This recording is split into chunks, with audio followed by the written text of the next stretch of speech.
tampilan fisiknya, meskipun isinya sama. Ini masih tetap orang yang sama atau tidak? Orang yang kehilangan ingatan total. Bahkan hari ini ada istilah multiple personality disorder. Orang yang mengalami merasa dalam dirinya ada banyak personalitas. Ada, kok rasanya saya ini kadang jadi orang pemarah, kadang jadi kelihatannya kok sabar sekali, kadang jadi ada tabrakan-tabrakan di identitas dalam dirinya. Orang merasa dalam dirinya ada beberapa personalitas yang bisa berubah-ubah. Belum lagi beberapa gejala sakit jiwa. Atau kalau teman-teman pernah membaca novel itu kan fiksi, Dr. Jekyll and Mr. Hyde. Ini bagaimana orang itu yang paginya sih dokter, dia tulus bantu orang, malamnya jadi sosok yang mengerikan. Seperti psikopat-psikopat itu kan kadang kelihatannya lembut, kelihatannya manusiawi sekali kelihatannya, tapi kalau keluar sisi sadisnya dia luar biasa sadisnya. Nah, ini kan fenomena-fenomena yang mungkin perlu dibahas lebih dalam, lebih luas. Cuma untuk malam hari ini kita belum banyak fokus ke situ.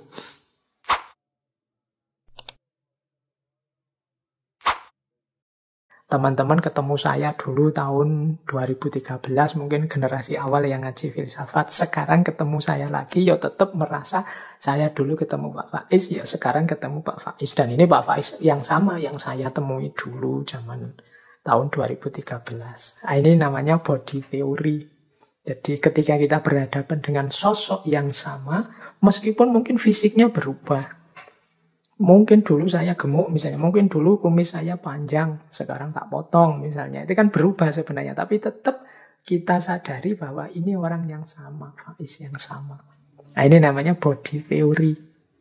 Jadi, atau teori physical continuity. Meskipun sama sekali berubah, misalnya saya melakukan operasi plastik total misalnya, sehingga berubah sama sekali. Tapi kan kalau kita tahu ini Pak Faiz dulu ya memang operasi plastik saja, sekarang wajahnya berubah, tapi tetap aku nganggep ini Pak Faiz. Ini namanya body theory. Jadi asal aku berhadapan dengan sosok ini, apapun perubahannya ya tetap dia orang yang sama. Nah, ini teori kedua. Ada teori ketiga, namanya soul theory. Kalau ini kebalikannya yang tadi. Kalau yang tadi yang hakiki itu yang fisik, kalau ini yang jiwa.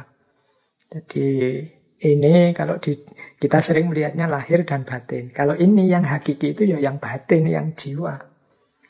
Jadi kalau fisik ini berubah-ubah nanti mati. Kalau jiwa itu yang hakiki. Justru mengenali seseorang itu ya jiwanya. Apa yang ada di balik yang fisik. Nah, ini menarik kalau disambungkan dengan teorinya Plato tentang ide. Yang hakiki itu yang ada di dunia ide. Yang barang ada kenyataannya itu tidak hakiki.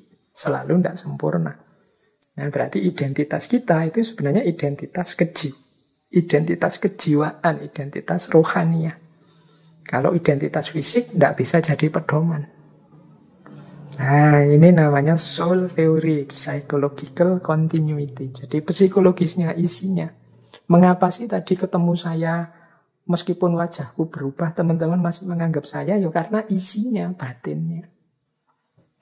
Jadi, karena batinnya masih Faiz yang dulu. Kalau tadi kan fisiknya, meskipun berubah, tapi kan sosoknya masih tetap sosok yang itu. Tapi kalau ini enggak, bukan sosok, bukan fisiknya, tapi batinnya. Yang keempat, ada perspektif memori. Nah, ini tokohnya antara lain John Locke. Kata John Locke, ya manusia itu, identitas manusia itu ya bukan tubuhnya, bukan psikisnya, tapi memorinya, ingatannya. Jadi orang itu masih orang yang sama kalau isi ingatannya masih sama seperti sebelumnya. Ini teman-teman boleh ngambil case ya untuk mudahnya menjelaskan. Misalnya ada orang yang amnesia total. Kalau di drama-drama itu kadang ada orang yang lupa sama sekali tentang dirinya karena penyakit tertentu. Nah, ketika orang lupa sama sekali tentang dirinya, ini kan hubungannya dengan memori. Dia kalau versinya John Locke ya bukan orang yang sama lagi. Kita tidak bisa memperlakukan dia seperti dia sebelumnya. Misalnya dia ini teman akrab kita sebelumnya. Bahkan kalau di drama-drama Korea itu ada yang sampai istrinya atau pasangannya ya. Kan sangat dekat itu harusnya. Tapi begitu kena penyakit itu lupa sama sekali. Itu kan setelah dia mengalami penyakit ini kita tidak bisa memperlakukan dia persis seperti sebelumnya. Identitasnya berubah total. Karena dia lupa sama sekali dengan versi sebelumnya. Maka kata John Locke, identitas itu sebenarnya dasarnya adalah memori. Siapa aku itu sebenarnya kita rumuskan dari ingatan kita selama ini. Nah, ini namanya memori teori. Jadi basis dari identitas kita adalah ingatan kita tentang siapa diri kita. Bayangkan misalnya ya teman-teman besok pagi bangun ternyata isi memorinya tertukar. Misalnya isi memorinya teman-teman ketukar dengan saya. Bangun pagi teman-teman merasa bahwa saya ini Faiz loh, tapi begitu berkaca kok bukan. Tapi kan secara identitas itu ya tergantung memori. Berarti aku hidup menjalani keseharian sebagaimana isi Faiz tadi. Nah, ini kan memori. Kita hidup itu berdasarkan memori.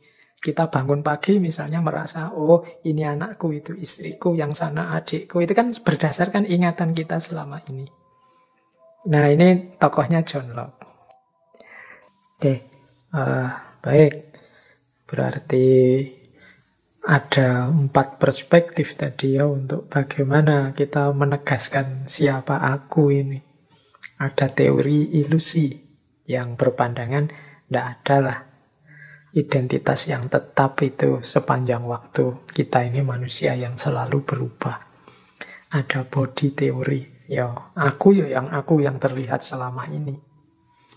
Nah, kalau soul theory ya, aku adalah apa yang aku rasakan dalam jiwaku selama ini. Kalau memory teori itu ya, aku adalah sesuai yang aku ingat tentang diriku selama ini. Kalau teman-teman tanya, yang paling pas yang mana Pak, yang paling benar yang mana Pak? Ini kalau dalam filsafat seperti saya bilang di awal tadi ini, perdebatan dan diskusi ini masih berlangsung, masih banyak perspektif-perspektif baru. Apalagi hari ini muncul macam-macam problem, termasuk situasi-situasi seperti artificial intelligence, kesadaran-kesadaran baru tentang manusia. Ini juga nambah rame. Mungkin lain waktu bisa kita jelajahi lebih dalam. Hari ini mungkin teman-teman kenal, tadi saya singgung sedikit, misalnya operasi plastik. Orang bisa mengubah total tampilan fisiknya, meskipun isinya sama. Ini masih tetap orang yang sama atau tidak? Orang yang kehilangan ingatan total. Bahkan hari ini ada istilah multiple personality disorder. Orang yang mengalami merasa dalam dirinya ada banyak personalitas. Ada, kok rasanya saya ini kadang jadi orang pemarah, kadang jadi kelihatannya kok sabar sekali, kadang jadi ada tabrakan-tabrakan di identitas dalam dirinya. Orang merasa dalam dirinya ada beberapa personalitas yang bisa berubah-ubah. Belum lagi beberapa gejala sakit jiwa. Atau kalau teman-teman pernah membaca novel itu kan fiksi, Dr. Jekyll and Mr. Hyde. Ini bagaimana orang itu yang paginya sih dokter, dia tulus bantu orang, malamnya jadi sosok yang mengerikan.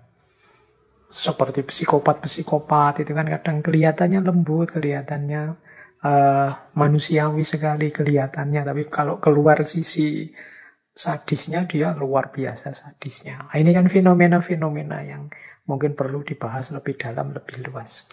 Cuma untuk malam hari ini kita belum banyak fokus ke situ. Paling tidak teman-teman ngerti dulu wacananya. Seperti saya bilang ya, ngaji ini kita awali dulu dengan nambah wawasannya dulu. Baik, jadi itu isu tentang bagaimana kita mengenali identitas personal kita. Baik dari perspektif illusion teori, body teori, soul teori, maupun memory teori. Nah, ada lagi pandangannya William James. William James ini punya pandangan tentang identitas. Menurut dia, identitas dalam diri seseorang itu bisa ada 3 jenis yang bisa saling berbeda. Yang pertama, aku menurut diriku. Yang kedua, aku menurut orang lain. Dan yang ketiga, aku yang sebenarnya. Ini beda-beda. Pemahamanku terhadap diriku mungkin beda dengan pemahaman orang lain tentang diriku. Bahkan bisa juga beda dengan kenyataan diriku yang sebenarnya. Misalnya, ada orang yang permisif, menganggap dirinya itu baik terus. Padahal hakikatnya dirinya itu buruk. Dirinya itu suka bohong. Tapi dia merasa, kebohonganku itu kan beralasan. Kebohonganku demi kebaikan. Sehingga kebohongan itu dihitung sebagai baik. Sebenarnya kan dia bohong. Sebenarnya dia ini pembohong. Tapi dia memahami dirinya sebagai orang yang baik, mulia. Mungkin orang lain punya pandangan berbeda. Mungkin dia tidak tahu faktanya, cuma ngerti setengahnya, ya dianggapnya, orang ini mungkin terpaksa bohong misalnya. Itu kan beda antara anggapanku tentang diriku, anggapan orang lain padaku, dan hakikat diriku yang sebenarnya. Maka kata William James, ketika 2 orang bertemu, itu sebenarnya ada 6 orang yang hadir. Yang pertama apa? Yaitu pandangan masing-masing tentang dirinya. Jadi kalau 2 orang bertemu, yang pertama ketemu itu pemahaman masing-masing orang, yang ketemu itu tentang dirinya sendiri-sendiri. Kemudian 2 lagi yang ketemu adalah pandangan masing-masing tentang yang lain. Pandanganku tentang dirimu dan pandanganmu tentang diriku. Ini kan 2. Dan yang ketiga, hakikat yang sebenarnya dari diri masing-masing. Itu kan 2 lagi, berarti 6. Jadi kalau kita ketemu 4 mata, itu sebenarnya yang ketemu tidak 4 mata, tapi 12 mata. Jadi yang 2 orang pertama ini, aku menurut diriku masing-masing. 2 orang kedua, aku menurut masing-masing kita menurut orang lain. Dan yang ketiga, aku yang sebenarnya. Ini masing-masing kan 2, jadi 6. Matanya 2, jadi 12. Jadi pertemuan 4 mata itu sebenarnya pertemuan 12 mata. Jadi ini menurut William James. Jadi kalau teman-teman nanti berefleksi, memahami diri, coba didalami lagi. Di mana titik beda antara pandanganku tentang diriku sendiri dengan diriku sendiri yang sejati dengan pandangannya orang lain terhadap diriku. Ini bisa jadi beda-beda. Nah, menarik kalau teman-teman bisa mengajak teman yang lain, misalnya punya teman akrab, diajak berefleksi tentang diri masing-masing. Kira-kira menurutmu aku itu seperti apa sih? Kalau menurutku aku itu seperti ini, kalau menurutmu sama enggak seperti itu? Nah, nanti tinggal dilanjutkan sebenarnya aku itu seperti apa. Jadi bisa sesama sahabat mungkin saling membantu mengenali diri. Kalau dalam ilmu psikologi itu tentang pengenalan diri itu kita dikenal ada 4 wilayah. Ada wilayah yang terbuka, ada wilayah yang tersembunyi, ada wilayah buta, dan ada wilayah yang tidak diketahui. Jadi ada wilayah open, ada wilayah blind, ada wilayah hidden, dan ada wilayah unknown.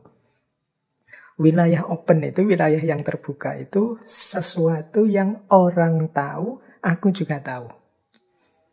Misalnya, saya itu cerewet. Aku tahu aku itu cerewet. Orang lain juga tahu kalau kita itu cerewet misalnya. Nah, ini I know. Others juga know. Tapi ada wilayah yang hidden, tersembunyi. Wilayah tersembunyi itu yang aku tahu, tapi orang lain tidak tahu. Misalnya kita sendiri di kos. Aku tahu, aku itu kalau bangun tidur mesti kesiangan. Tapi karena aku di kos sendirian, tidak ada yang tahu. I know.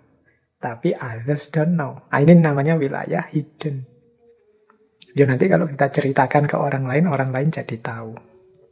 Ada wilayah blind. Wilayah blind itu wilayah buta yang kita tidak melihat itu. Ini wilayah yang I don't know. Aku tidak tahu. Tapi others know. Orang lain tahu. Ini untuk hal-hal yang tidak kita sadari. Misalnya kita itu mudah tersinggung kalau pas lapar misalnya. Kita mungkin tidak perhatian dengan itu. Pokoknya tidak sadar saja. Kalau lapar kita tersinggungan misalnya. Nah, ini orang lain mendeteksi. Wah, anak ini kalau lapar mengerikan ini. Kita tidak tahu. Orang lain tahu. I don't know. Tapi others know. Itu namanya wilayah blind. Nanti ada wilayah unknown. Wilayah unknown itu orang lain tidak tahu. Aku juga tidak tahu. Ini perlu pendalaman untuk menggali. Yang mungkin perlu waktu juga untuk mengenali. Ternyata aku ini, bisa itu, punya kualitas ini. Itu wilayah unknown. Ini kita perlu kontemplasi, perlu refleksi lebih dalam. Boleh nanti kalau ada teman, ada sahabat, saling menilai, saling, kalau yang sudah punya pasangan mungkin bisa suami istri atau teman sakos yang di kamar itu saling mengenali diri. Jadi coba ditulis ya, yang kamu ngerti tentang aku. Nanti aku nulis yang aku ngerti tentang kamu. Nanti saya juga nulis aku tentang aku, kamu nulis juga tentang dirimu. Nanti kita cross check sehingga kita bisa mengidentifikasi mana yang open, mana yang hidden, mana yang blind. Nah setelah itu monggo masing-masing melakukan muhasabah, refleksi, kontemplasi sendiri-sendiri untuk menggali siapa tahu ada wilayah yang unknown, yang tidak diketahui. Ini salah satu jalan kita untuk memahami diri, mengenali diri, membangun identitas. Baik, jadi itu isu yang lain dalam kita memahami diri, mengenali diri, membangun identitas diri. Kita lanjutkan. Nah, penting juga saat kita melakukan self-identity, ada isu lagi yang banyak ditekankan oleh para filosof, yaitu terimalah diri kita sendiri. Mari kita menjadi diri sendiri. Ini menjadi isu di banyak hal. Misalnya ada kalimat dari Lao Tzu itu.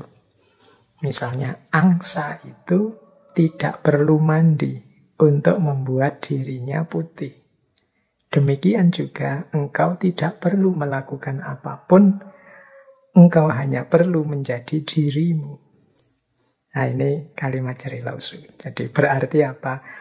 Memahami diri itu bukan kok terus menipu diri. Tapi yuk jadi diri kita sendiri saja dulu. Kita pahami potensi-potensi, kelebihan-kelebihan kita. Dan itu yang kita hidupkan. Jangan takut atau jangan banyak terpengaruh oleh hal-hal di luar diri sampai kita melupakan hakikat diri kita yang sejati. Jadi, the snow goose need not bath to make itself white. Neither need you do anything but be yourself. Jadi, angsa itu tidak perlu mandi untuk membuat dirinya jadi putih. Demikian pula engkau tidak perlu melakukan hal-hal yang lain, tapi hanya jadilah dirimu sendiri. Dan ini dikuatkan oleh Dr. Seuss. Ini tokoh yang bolak-balik sering kita singgung ya di bulan yang lalu. Kata beliau begini, jadilah dirimu sendiri. Katakan apa yang engkau rasakan.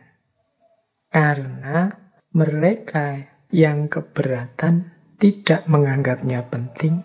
Mereka yang menganggapnya penting, tidak keberatan. Maksudnya apa? Yuk kita jadi diri kita sendiri saja. Tidak usah terlalu peduli dengan komentarnya orang.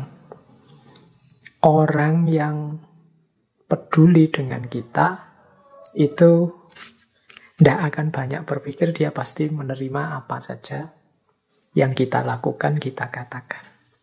Sebaliknya, orang yang tidak peduli dengan kita, dia tidak akan mau berpikir dalam tentang apa yang kita lakukan, apa yang kita katakan. Jadi berarti apa? Tidak usah tergantung pada komentarnya orang. Tidak usah tergantung pada pikiran-pikirannya orang yang tidak selalu relevan.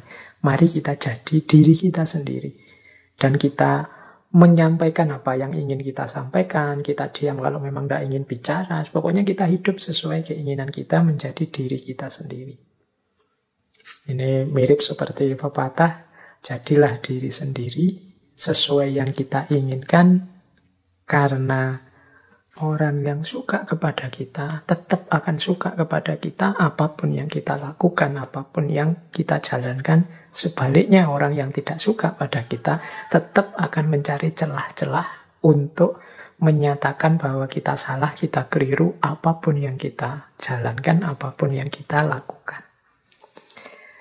Baik, ya ini nasihat pertama tentang self-identity. Ini berarti yuk kita menjadi diri kita sendiri secara otentik. Kalau iya ya kita bilang iya, kalau tidak ya kita berani bilang tidak. Prinsip pertama. Prinsip kedua dari self-identity adalah, jadi ini membangun identitas diri. Identitas itu sesuatu yang seperti saya bilang di awal tadi, bukan harga mati.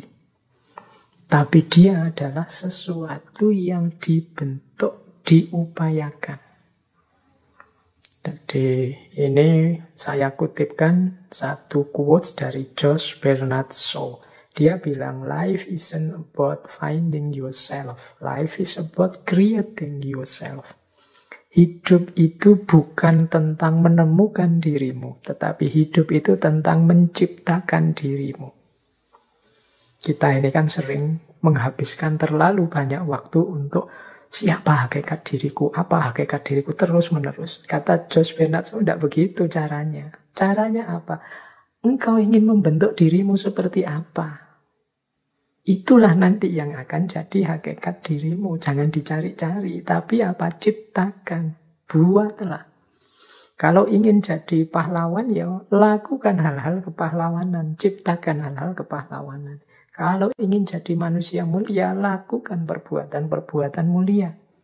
Jadi life is about creating yourself, bukan finding yourself.